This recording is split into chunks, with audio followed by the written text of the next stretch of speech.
नमस्कार साथियों, मैं महेश बिश्नोई आपका स्वागत करता हूं हमारे यूट्यूब चैनल पर। जैसा कि हम केमिस्ट्री के बैच में पढ़ते आ रहे हैं स्टेट्स ऑफ मैटर के बारे में, स्टेट्स ऑफ मैटर के क्लासिफिकेशन के बारे में पढ़ रहे थे और अब हम पढ़ने जा रहे हैं मैटर हमारे जो सराउंडिंग्स में है वो क्या है, कैसे उसका क्लासिफिकेशन किया गया है। हमने पहले लेक्चर, इससे पहले वाले लेक्चर में हमने देखा कि प्योर सब्सटेंस क्या है, फिर हमने देखा कि मिक्सचर क्या है, टाइप ऑफ मिक्सचर कौन कौन से होते हैं, और अब हम डिस्कस करेंगे किसके बारे में, सॉल्यूशन के बारे में। सॉल्यूशन के चैप्टर, ये जो टॉपिक है हमारा जो है सॉल्यूशन वाला जो टॉपिक है ये बहुत ही इंपॉर्टेंट है। इस टॉपिक को हम लेके जाएंगे बिल्कुल आराम से, डेप्थ तक लेके जाएंगे। अब हमारा जो टॉपिक है आज का वो क्या है, वो है सॉल्यूशन। सॉल्यूशन होता क्या है, देखो सॉल्यूशन एक होमोजीनियस मिक्सचर है। सॉल्यूशन के बारे में हमने थोड़ा बहुत तो पढ़ ही लिया था। सॉल्यूशन क्या है इसके बारे में अगर हम पॉइंट्स देखना चाहें तो हमारे पास क्या क्या पॉइंट बनते हैं। सॉल्यूशन जो है वो क्या है, वो एक होमोजीनियस मिक्सचर है। सॉल्यूशन क्या है, वो एक होमोजीनियस मिक्सचर है। सॉल्यूशन क्या है, सॉल्यूशन एक होमोजीनियस मिक्सचर है। लिख लेते हैं भाई, हाँ अब आ जाएगा, ठीक है। It is a homogeneous mixture of two or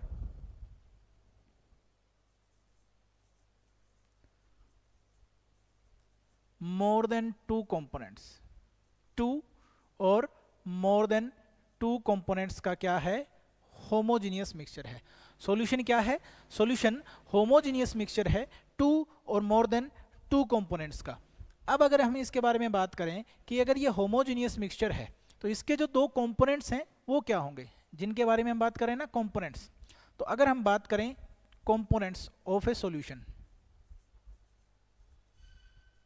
components of A solution, solution के कंपोनेंट्स क्या हैं इनको देख लेते हैं, जरा बना लेते हैं भी पहले।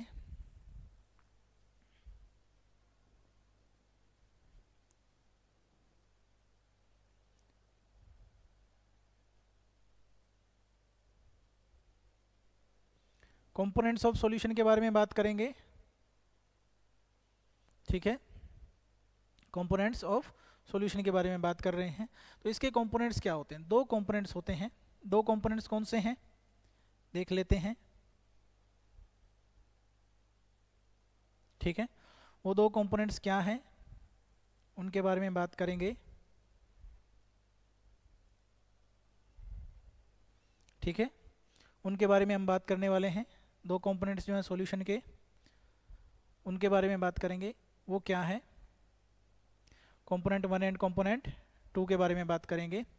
तो जो कंपोनेंट वन है हमारा, वो है हमारा सोल्यूट। कंपोनेंट वन क्या है, सोल्यूट है। और जो कंपोनेंट टू है वो क्या है, सोलवेंट है। यानी कि सोल्यूट एंड सोलवेंट, इन्हीं दो चीज़ों से मिलके हमारा क्या बना हुआ है, सोल्यूट एंड सोलवेंट से मिलके हमारा सॉल्यूशन बना हुआ है, ठीक है। किससे मिलके बना हुआ है, सोल्यूट एंड सोलवेंट से मिलके हमारा सॉल्यूशन बना हुआ है, ठीक है। तो इसका मतलब क्या है, हमारे पास सॉल्यूशन के दो कंपोनेंट्स होते हैं। दो कंपोनेंट्स का मतलब क्या है, एक सोल्यूट दूसरा सोलवेंट। अब इनके बारे में जान लेते हैं कि सोल्यूट क्या है और सोलवेंट क्या है। तो सबसे पहले हम डिफाइन करते हैं कि सोल्यूट क्या है, किस कंपोनेंट को हम सोल्यूट कहेंगे। सोल्यूट का मतलब होता है, सोल्यूट का मतलब होता है the component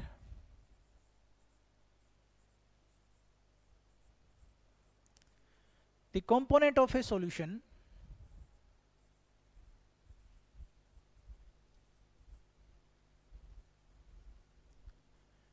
which is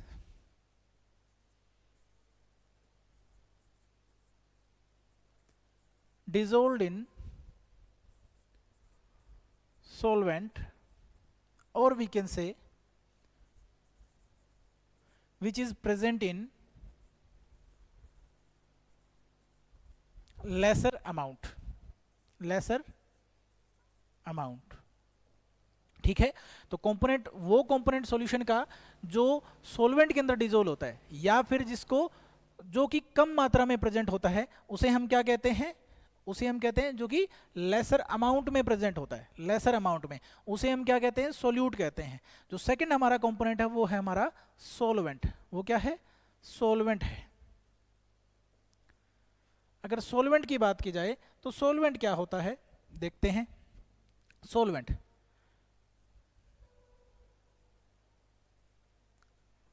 the component of the solution in which solute particles are dissolved,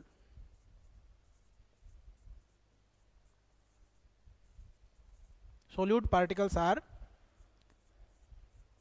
dissolved, उसे हम क्या कहते हैं, solvent कहते हैं। या फिर और हम क्या कह सकते हैं, which is present in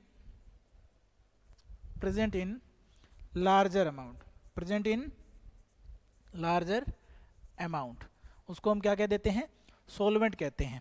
अगर solute का एग्जाम्पल लिया जाए, एग्जाम्पल अगर solute का लिखा जाए तो solute का एग्जाम्पल क्या हो सकता है। अगर मैं मिक्सचर लेता हूँ यानी सॉल्यूशन लेता हूँ, सॉल्यूशन ले लेते हैं किसका, हम सॉल्यूशन ले लेते हैं, मान लो किसी का भी सॉल्यूशन ले लेंगे, जैसे सैंड इन वाटर का एक मिक्सचर ले लिया हमने, सैंड इन वाटर ले लेंगे, ठीक है। और सैंड की जगह अगर हम सोल्ट ले लेते तो ज़्यादा बेटर रहता, हाँ सोल्ट इन वाटर ले लेते हैं। नमक को अगर पानी में घोल दिया जाए तो वो एक सॉल्यूशन बन जाता है, ठीक है, नमक का सॉल्यूशन बन जाता है पानी के अंदर, तो सोल्ट इन वाटर हमारा एक सॉल्यूशन हो जाता है साथियों।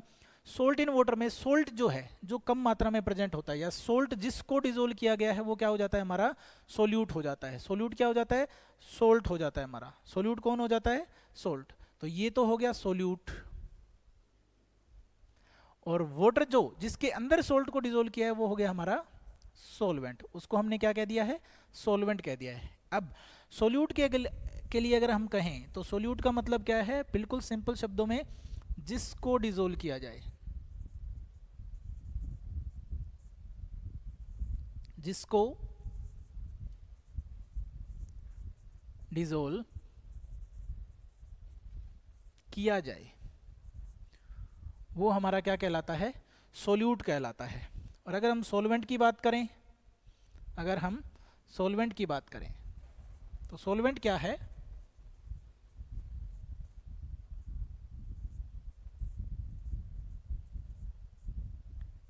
जिसमें डिजोल्व किया जाए, जिसमें डिजोल्व किया जाए। ये अभी थोड़ा पिछली क्लास का ही हम रिवाइज कर रहे हैं, उसके बाद हम आगे बढ़ेंगे। यानी सोल्यूट हमारा क्या है, मोटा मोटी क्या बात है, मोटा मोटी क्या बात है, बड़ी बड़ी बात क्या है कि सोल्यूट वो कॉन्स्टिट्यूएंट पार्टिकल या वो कंपोनेंट है सॉल्यूशन का जो लेसर अमाउंट में प्रेजेंट होता है या जिसको हम डिजोल्व करते हैं।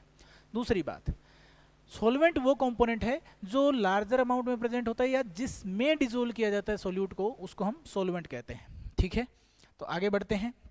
अगर हम सोल्यूट और सॉल्वेंट की बात कर लेते हैं तो सॉल्यूशन की अब हम बात करते हैं कि डिफरेंट डिफरेंट कंसंट्रेशंस होती हैं, यानी सोल्यूट का अमाउंट कितना प्रेजेंट है उसके बेस पे हम सॉल्यूशन के अलग अलग कैटेगरी बनाते हैं। ठीक है, अमाउंट जितना प्रेजेंट है उसके बेस पे हम सॉल्यूशन की क्या बनाते हैं, अलग अलग कैटेगरी बनाते हैं। किसका अमाउंट प्रेजेंट है, सोल्यूट का अमाउंट प्रेजेंट है। तो उसी में हमारे पास जो सॉल्यूशन है, अगर हम इस सॉल्यूशन की कैटेगरीज बना लें, सॉल्यूशन जो है इसकी कैटेगरीज बना लें, सॉल्यूशन की कैटेगरीज बना लें तो कैसे बनेगी देखते हैं। सॉल्यूशन की कैटेगरी बना के देखते हैं भाई, ठीक है। सॉल्यूशन की जो कैटेगरीज हैं उनको बना रहे हैं।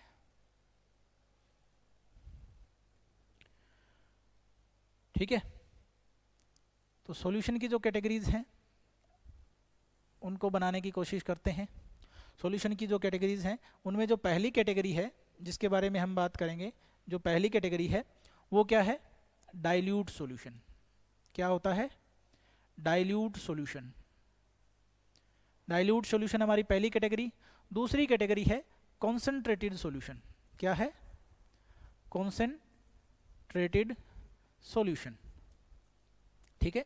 डाइल्यूट सॉल्यूशन और कंसंट्रेटेड सॉल्यूशन। कंसंट्रेटेड सॉल्यूशन का मतलब होता है जिसके अंदर सोल्यूट का अमाउंट ज़्यादा प्रेजेंट हो। डाइल्यूट का मतलब होता है जिसके अंदर सॉल्वेंट का अमाउंट ज़्यादा प्रेजेंट हो और सोल्यूट का अमाउंट कम हो। अब हमने इनको बांट तो लिया है, सोल्यूट और सॉल्वेंट की फॉर्म में बांट तो दिया है। अब देखते हैं इनको एक बार, बॉक्स बना देते हैं इनका, है ना, बॉक्स बना देते हैं भाई। ठीक है, ये डाइल्यूट सॉल्यूशन का हो गया, ये कंसंट्रेटेड सॉल्यूशन का बॉक्स हो गया। ठीक है, अब देखो डाइल्यूट सॉल्यूशन, कंसंट्रेटेड सॉल्यूशन, एक ऊपर और बना देते हैं सॉल्यूशन के लिए, हमारे पास है तो सही, तो सॉल्यूशन के लिए भी बना देते हैं भाई। ठीक है, डाइल्यूट सॉल्यूशन, कंसंट्रेटेड सॉल्यूशन हो गया। अब हमने इनको कैटेगराइज किस बेस पे किया है? हमने इनको कैटेगराइज किया है अमाउंट ऑफ, किसके बेस पे?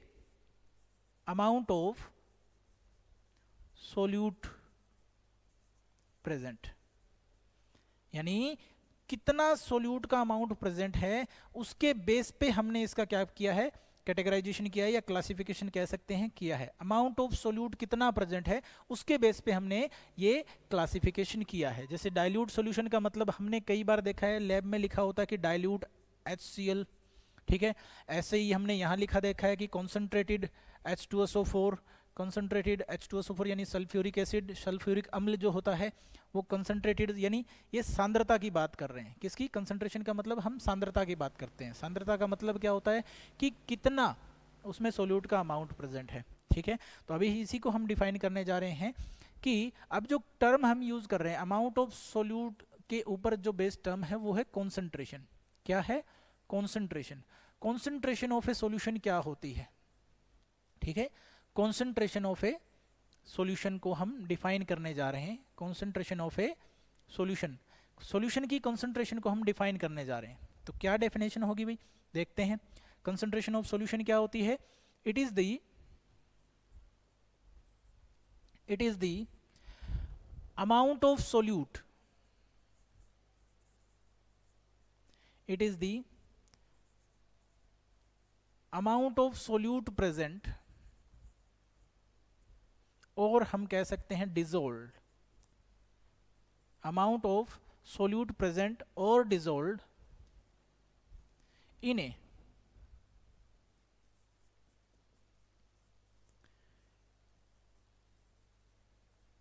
ए given amount of solution, in a given amount of solution. इसको तो हम बोलते हैं कॉन्सेंट्रेशन। कॉन्सेंट्रेशन का मतलब क्या होता है? किसी भी सॉल्यूशन की कॉन्सेंट्रेशन का मतलब क्या होता है कि कितना अमाउंट सॉल्यूट का डिजोल्व है या प्रेजेंट है गिवन अमाउंट ऑफ सॉल्यूशन में। मान लीजिए हमारे पास 100 ml सॉल्यूशन पड़ा है, 100 ml सोल्ट सॉल्यूशन है। एग्जांपल के लिए हम देख लेते हैं, for example 100 ml solution of 100 ml solution of sugar है हमारे पास। शुगर का 100 ml सॉल्यूशन है। अब सॉल्यूशन का मतलब उसमें सोल्यूट और सॉल्वेंट होगा, तो सोल्यूट इसमें शुगर है, सॉल्वेंट इसमें वाटर है। अब 100 ml सॉल्यूशन है तो इसकी कंसंट्रेशन की अगर बात करेंगे तो वो किस पे डिपेंड करेगा कि कितनी शुगर उसके अंदर प्रेजेंट है। अब मान लो आपके पास एक बाल्टी है, या एक ग्लास से शुरुआत करते हैं। एक ग्लास है, आपने उसमें पानी भर रखा है, उस ग्लास में आपने एक चुटकी नमक डाल दिया उसके अंदर, उसको डिजोल्व किया, उसको पिया। आपको उसमें नमक का टेस्ट आएगा ही नहीं। ठीक है, अब उसी एक गिलास पानी में, यानी वॉल्यूम को फिक्स रखते हुए आपने क्या किया, उसके अंदर एक मुट्ठी नमक डाल दिया, उसको डिजोल्व किया, और अब आप उसको पिए तो आपको पानी का जो टेस्ट आएगा वो बिल्कुल खारा दिखाई देगा। पानी का जो टेस्ट आएगा कैसा दिखाई देगा, मतलब दिखाई क्या देगा, कैसा टेस्ट आपको महसूस होगा? बिल्कुल ही खारा महसूस होगा, बिल्कुल ही सोल्टी वाटर हो जाएगा। इसका मतलब क्या हुआ कि अब उसमें आपके जो सोल्यूट पार्टिकल थे, यानी जो सोल्ट था जो आप ऐड कर रहे थे, डिजोल्व कर रहे थे, किसको डिजोल्व किया? सोल्यूट को डिजोल्व किया, यानी सोल्ट को डिजोल्व किया। तो सोल्ट आपका सोल्यूट हुआ, वाटर आपका सोलवेंट हुआ।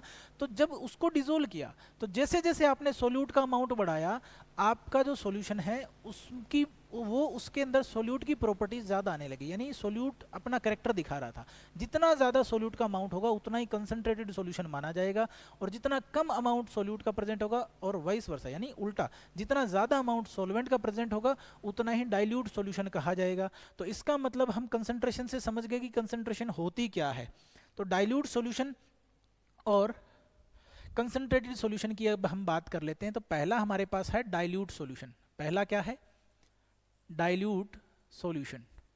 डाइल्यूट सॉल्यूशन का मतलब क्या होता है कि डाइल्यूट सॉल्यूशन को हम कैसे डिफाइन कर रहे होते हैं? डाइल्यूट सॉल्यूशन के लिए हम लिखते हैं it is a solution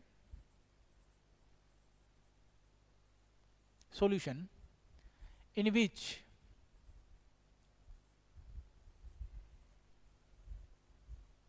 solute particles are present in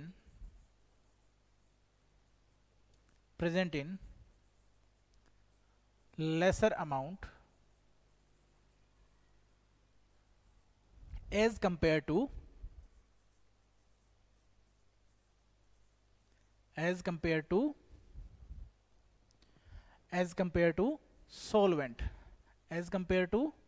solvent molecules। यानी ऐसा सॉल्यूशन जिसके अंदर आपका सोल्यूट का अमाउंट, सोल्यूट के पार्टिकल का अमाउंट लेसर में प्रेजेंट होता है, यानी लेसर अमाउंट में प्रेजेंट होता है as compared to solvent molecule, उसको क्या कहते हैं हम? डाइल्यूट सॉल्यूशन कहते हैं। कंसंट्रेटेड सॉल्यूशन किसे कहा जाता है? Second, concentrated solution.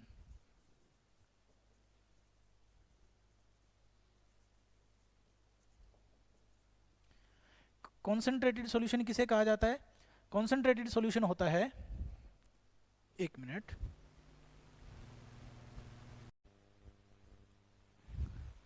साथियों माफ़ी चाहता हूँ, थोड़ा सा टेक्निकल ग्लिच आ गया था जिसकी वजह से एक डेफिनेशन जो हो गई थी लेकिन साउंड क्वालिटी नहीं आ रही थी, साउंड नहीं पकड़ रहा था, तो इस वजह से इसको दोबारा रिस्टार्ट करना पड़ा।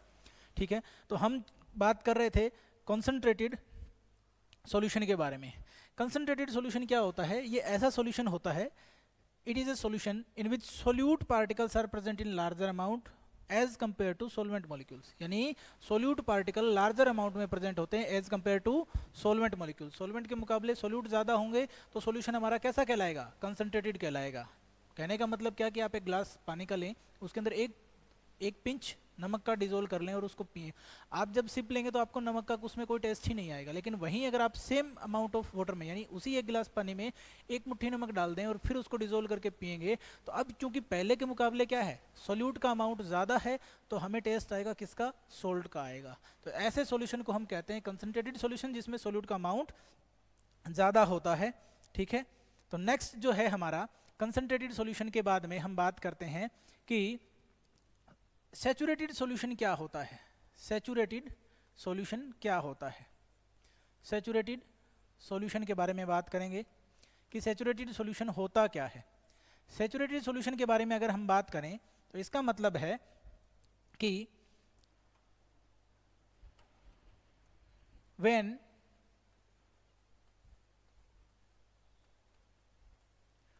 No more amount of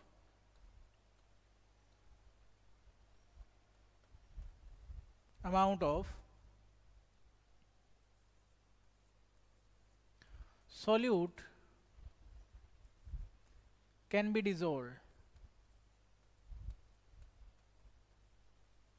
dissolved in a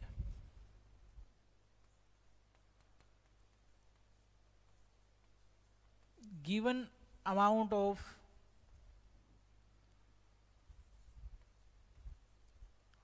solution at a fixed temperature। ठीक है, कहने का मतलब क्या है कि जब हम एक फिक्स टेम्परेचर पर एक गिवन अमाउंट ऑफ सॉल्यूशन के अंदर और ज़्यादा सोल्यूट को ऐड ना कर पाएं, तब हम उस सॉल्यूशन को क्या कहते हैं? सैचुरेटेड सॉल्यूशन कहते हैं। ऐसे सॉल्यूशन को हम क्या कहते हैं साथियों? सैचुरेटेड सॉल्यूशन कहते हैं, क्योंकि तब हम उस स्पेसिफाइड अमाउंट ऑफ सॉल्यूशन के अंदर और अमाउंट ऑफ सोल्यूट को डिजोल्व नहीं कर पाते हैं। जैसे हमने क्या किया, हम एक गिलास पानी लेते हैं, उसके अंदर क्या चीनी को डिजोल्व करना शुरू कर देते हैं। शुरू में हमने 1 चम्मच चीनी लिया, उसको डिजोल्व किया ग्लास के पानी में, वो डिजोल्व हो गई। कुछ देर के बाद हमने 1 चम्मच और लिया, अब उसको भी डिजोल्व करना शुरू किया, वो भी डिजोल्व हो गई। एक टाइम ऐसा आएगा कि जब हम और चीनी डाल देंगे, उसको कई देर तक घुमाएंगे, उसको डिजोल्व करने की कोशिश करेंगे, लेकिन वो डिजोल्व नहीं होगी। तो ऐसे पॉइंट पर आ जाता है सैचुरेशन। सैचुरेशन का मतलब कि अब उस पॉइंट के बाद उसके अंदर और सोल्यूबिलिटी पॉसिबल नहीं है, यानी और डिजोल्व नहीं कर सकते हैं हम सोल्यूट को, तो उस सॉल्यूशन को हम क्या कहते हैं, उस सॉल्यूशन को हम कहते हैं saturated solution.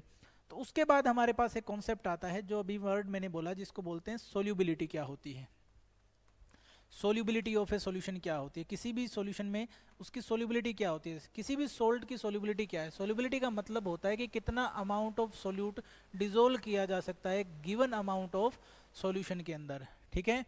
It is the ability, it is the ability of a solution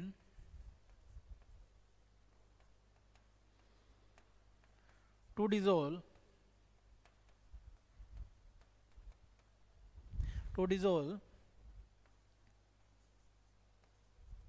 a specific amount of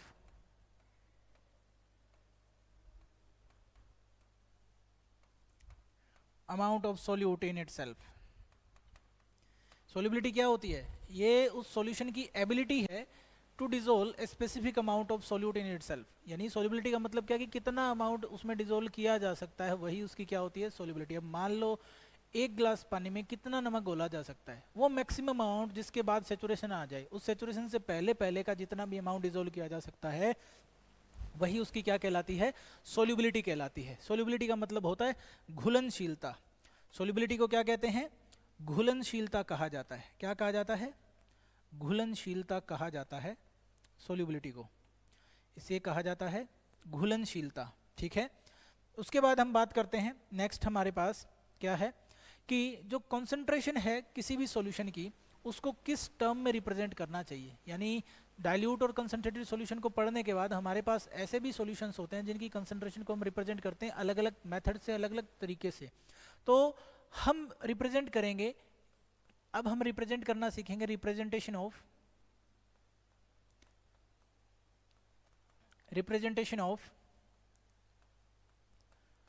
concentration of a solution, concentration of a solution।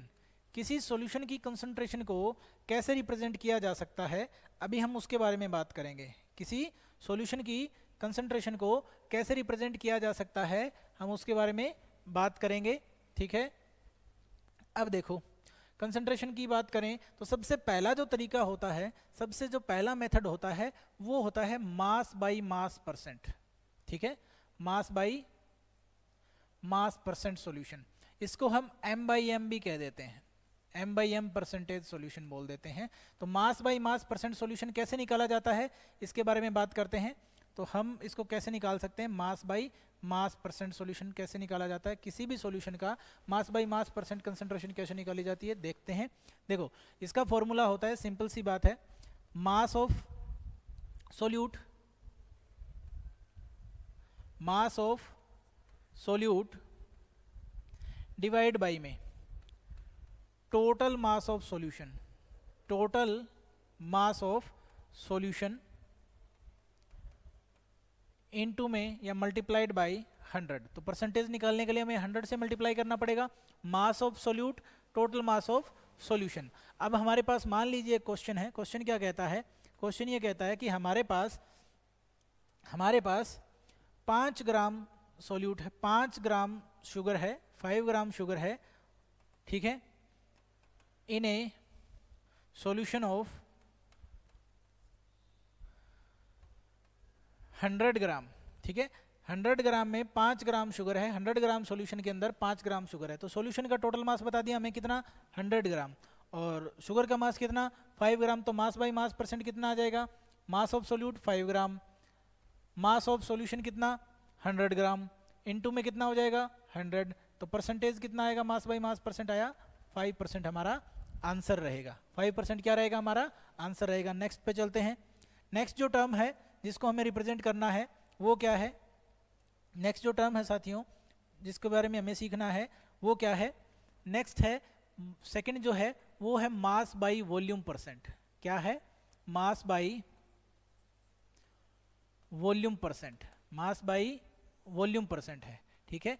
इसको हम m बाई वी भी कह देते हैं, m बाई वी परसेंटेज। अब m by we percentage को कैसे निकाला जाता है, mass of solute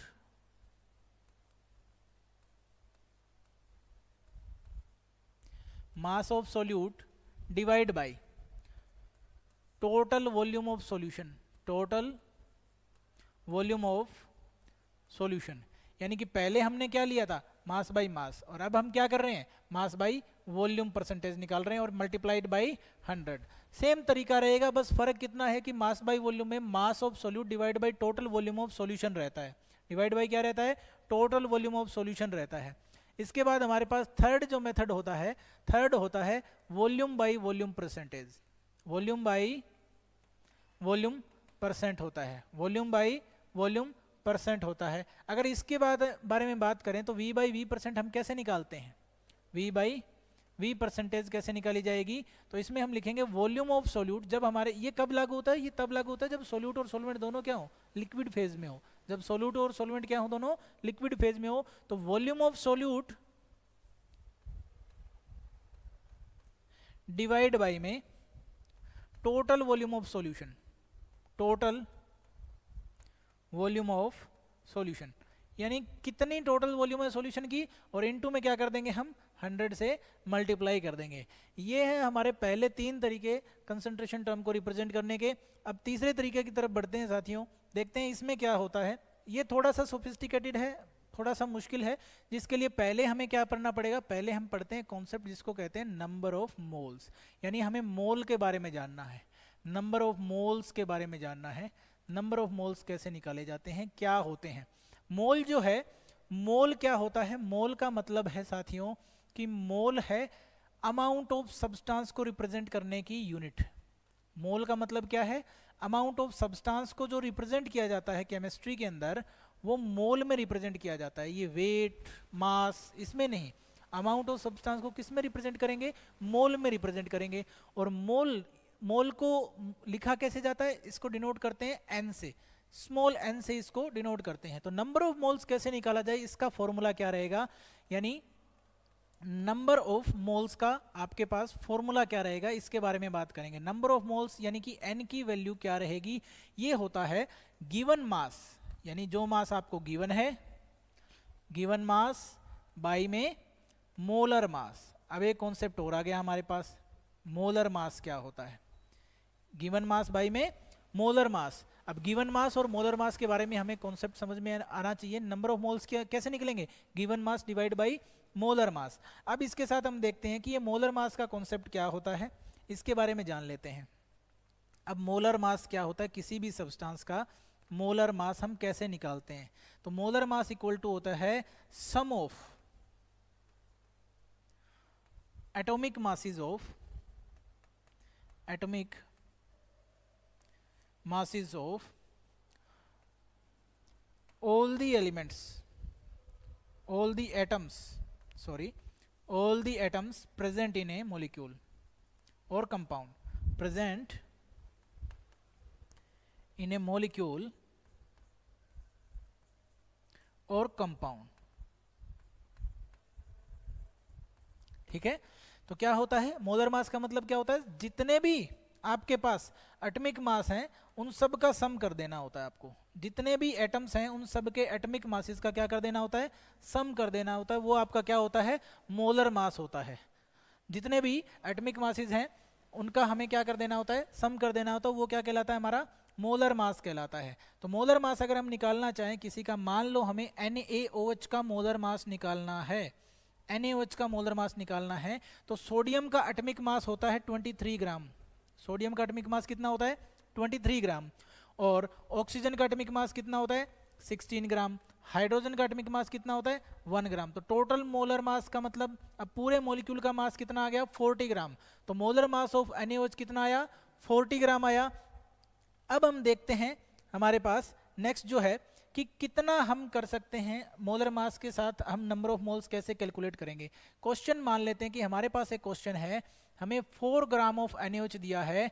from 4 gram NaOH जो है इसके हमें क्या निकालने हैं, नंबर ऑफ मोल्स निकालने हैं, नंबर ऑफ मोल्स बताने हैं बच्चों।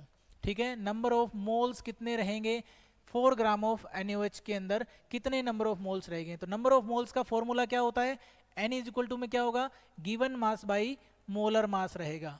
Given mass divide by molar mass होने वाला है, given mass divide by molar mass हो जाएगा। तो फॉर्मूले में हम वैल्यूज पुट कर देते हैं, फॉर्मूले में वैल्यू पुट करेंगे तो हमारे पास क्या आ जाएगा, कितना है गिवन मास 4 ग्राम, गिवन मास कितना है 4 ग्राम आपके पास गिवन मास है। और मोलर मास अभी हमने निकाला था 40 ग्राम होता है NaOH का, तो 4 डिवाइड बाई 40 कितना आएगा 1/10, इसका मतलब आ जाएगा 0.1 मोल, यानी नंबर ऑफ मोल्स कितने आ गए 4 ग्राम NaOH के अंदर 0.1 मोल आ जाते हैं।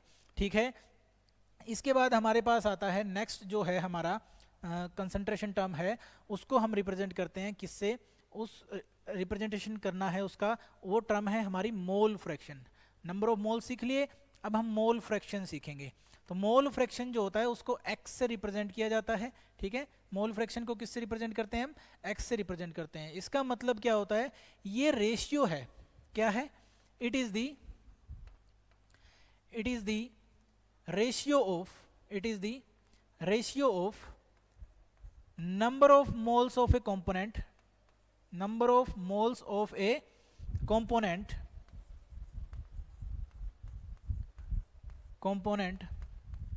of a solution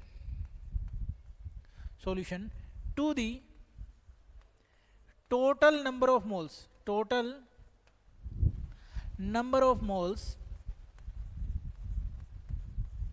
of all the components present in a solution, present in the solution। ठीक है, तो मोल फ्रैक्शन का मतलब क्या हुआ, ये क्या है, रेशियो है। पहली बात तो ये क्या है, ये रेशियो है। रेशियो है किसका, number of moles of the component, जिसका मोल फ्रैक्शन हमें निकालना है, उसके नंबर ऑफ मोल्स का किसके साथ, total number of moles of all the components. अब मान लेते हैं कि हमारे पास एक बाइनरी सॉल्यूशन है। ठीक है, मान लिया हमारे पास क्या है, एक बाइनरी सॉल्यूशन है। बाइनरी सॉल्यूशन का मतलब क्या होता है, बाइनरी जो सॉल्यूशन होता है उसका मतलब है उसके अंदर सिर्फ कितने कंपोनेंट होते हैं, 2 कंपोनेंट्स हैं। कितने कंपोनेंट्स हैं, 2 कंपोनेंट्स प्रेजेंट है उसके अंदर, 2 ही कंपोनेंट होते हैं। अब उन कंपोनेंट्स को हम मान लेते हैं कि A एंड B है। वो 2 कंपोनेंट क्या है, A एंड B है। ये हमारे पास वो 2 कंपोनेंट हैं। अगर ये कंपोनेंट A का मोल फ्रैक्शन निकालना है तो उसको हम लिखेंगे XA, यानी मोल फ्रैक्शन ऑफ A, वो किसके इक्वल आएगा, number of moles of A, number of moles of that component, जिसकी बात हम कर रहे हैं, number of moles of A divide by में total number of moles of all the components, जितने भी कंपोनेंट हैं उन सब के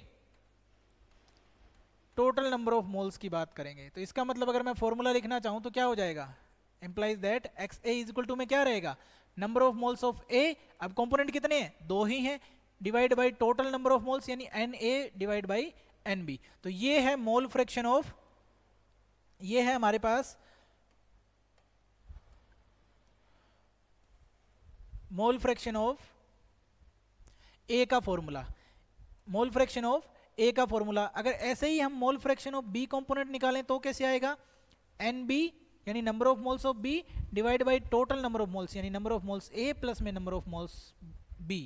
ठीक है, तो ये हो जाएगा हमारे पास कौन सा, ये सेकंड कंपोनेंट यानी B कंपोनेंट का हमारे पास क्या हो जाएगा, नंबर ऑफ मोल्स हो जाएंगे ये। ठीक है, ये क्या हो जाएंगे, B कंपोनेंट के हमारे पास क्या हो जाएंगे, नंबर ऑफ मोल्स हो जाएंगे। ठीक है, अब चलते हैं नेक्स्ट, हमारे पास क्या है, नंबर ऑफ मोल्स हमने निकालना सीख लिया, मोल फ्रैक्शन हमने निकालना सीख लिया। तो मोल फ्रैक्शन के बारे में अगर हम एक और बात देखें, मोल फ्रैक्शन के बारे में क्या देखें, मोल फ्रैक्शन के बारे में अगर हम एक बात देखें कि मोल फ्रैक्शन जो है सारे कंपोनेंट्स का, अगर उनका सम कर दिया जाए, XA और XB जो दोनों हमने निकाले हैं, बाइनरी सॉल्यूशन के अंदर 2 ही कंपोनेंट होते हैं, तो उनका सम हमेशा लेस देन इक्वल टू क्या रहेगा, 1 रहेगा। क्या रहेगा, लेस देन इक्वल टू 1 रहेगा ना, यानी ये जो सम है, यानी ये जो सम है ये हमेशा क्या रहेगा, लेस देन इक्वल टू क्या रहना है, इसको 1 ही रहना है। कहने का मतलब क्या है कि इसका मतलब ये है कि मोल फ्रैक्शन जो है ना, मोल फ्रैक्शन जो है, मोल फ्रैक्शन किसी भी सॉल्यूशन के कंपोनेंट का मोल फ्रैक्शन जो है ना, वो एक से ज़्यादा नहीं हो सकता, यानी मोल फ्रैक्शन की जो वैल्यू आएगी साथियों वो एक से ज़्यादा नहीं हो सकती, या तो वो उसके इक्वल आएगी या उससे एक कम रहने वाली है। तो मोल फ्रैक्शन की वैल्यू क्या रहेगी, या तो एक के इक्वल आएगी या उससे एक कम रहने वाली है। अब देखते हैं नेक्स्ट हमारे पास क्या है। इसके बाद हमारे पास जो कंसंट्रेशन टर्म है वो कौन सी है जिसको हमें पढ़ना है। मोल फ्रैक्शन के बाद वो आती है हमारे पास साथियों मोलेरिटी। वो क्या होती है, मोलेरिटी होती है। मोलेरिटी, मोलेरिटी को हम कैपिटल एम से डिनोट करते हैं, कैपिटल एम से डिनोट करते हैं। तो मोलेरिटी का को डिफाइन कैसे किया जाता है या इसका फॉर्मूला क्या होता है। मोलेरिटी का मतलब होता है total number of moles of solute, number of moles of solute present in, number of moles of solute present in 1 liter of solution, number of moles of solute present in solution whose volume is in liters, यानी उसकी volume किस में होनी चाहिए, यानी volume of solution किस में होना चाहिए, volume of solution in litre होना चाहिए, volume of solution in litre होना चाहिए।